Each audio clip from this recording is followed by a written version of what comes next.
তো বন্ধুরা, আমরা এসছি এখন মিঠাই, ধ্রুবর মিঠাই, মাধবীতলা কাটোয়া। দেখতেই পাচ্ছেন, আর ভিড় দেখুন কেমন। এখানে নাকি কলাকাঁদ খুব বিখ্যাত। তো কলাকাঁদের কেমন টেস্ট এবং তার সাথে অন্য মিষ্টিও নেব। আপনারা সাথে থাকুন। কখন দোকান খোলে, তার কি দাম, হ্যাঁ, কত পর্যন্ত দোকান খোলা থাকে, কখন বন্ধ হয়, এই সব দোকানের ভিতরে ছিল বিখ্যাত কলাকাঁদ। কিসের এটা? গুড়ের? ও, গুড়ের, ক্ষীরের। গুড়ের সিজন তো এখন চলে গেছে না? ও, গুড় কোনোদিনই হয় হ্যাঁ তৈরি হয়। একটু জোরে বল। এটা তোমার নামটা বল। আমার নাম অর্ঘ্য ঘোষ। হ্যাঁ, অর্ঘ্য ঘোষ। অর্ঘ্য ঘোষ। তাহলে ধ্রুব কি বাবার নাম? বাবার নাম বাবার নাম। বাবার নামেই দোকান, বুঝতেই পারছেন। এই পিস কেমন এই কলাকান্দ? এটা আমাদের 450 টাকা কেজি হিসাবে বিক্রি হয়? আচ্ছা, পিস করে কেজি এমনি যদি কেউ এক পিস চাই খেতে কেমন পয়সা পড়বে? 11 টাকা পিস পড়ে একটা। শুনতে পাচ্ছেন, এই যে সেই বিখ্যাত কলাকান্দ ক্ষীরের, যার জন্য আমরা এতটা দূরে দৌড়ে এসেছি। তো অবশ্যই খাবো। এর সাথে ওর মুখে শুনবো কি খাবো, সেটাও খেয়ে টেস্ট করে দেখাবো। ঠিক আছে? আমাদের দোকানে এটা দিতে পারেন আর কিছু কেশরভোগ। আচ্ছা, ঠিক আছে। বিখ্যাত কলাকান্দ খাই, দেখুন সাইজটা। এটা 450 টাকা কেজি, 11 টাকা পিস। এটা সম্পূর্ণ হচ্ছে ক্ষীরে।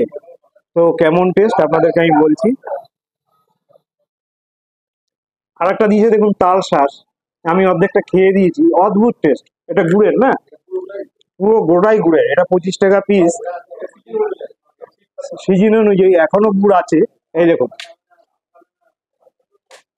অদ্ভুত টেস্ট, অদ্ভুত। তার সাথে অনেক জায়গায় আপনারাও খেয়েছেন।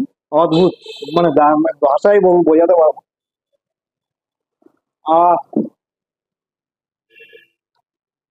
দারুণ। আমার সত্যি ভিডিও করাটা সার্থক। এই যে দেখাচ্ছি খেয়ে।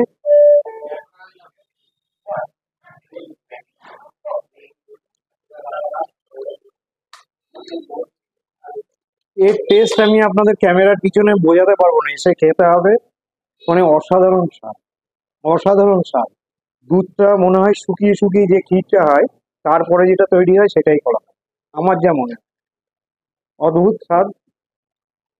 এরপরে দেখাচ্ছি কেশরভোগ। কেশরভোগটা কত বললে? 12 টাকা পিস। এই যে পুরো ছানা, পিওর ছানা। উম, দারুণ দারুণ।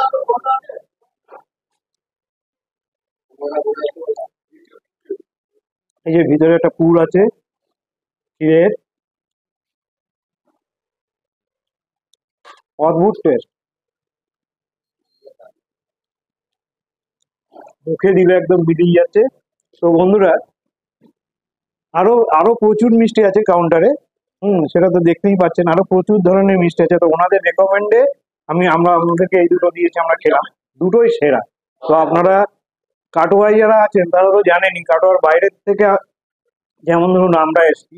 তো আপনারা যদি কেউ কাটোয়ায় কোনো ক্ষেত্রে আসেন, অবশ্যই এই দোকানে আসুন, মিঠাইয়ে, মাধবীতলা কাটোয়া। ঠিক আছে, বাই।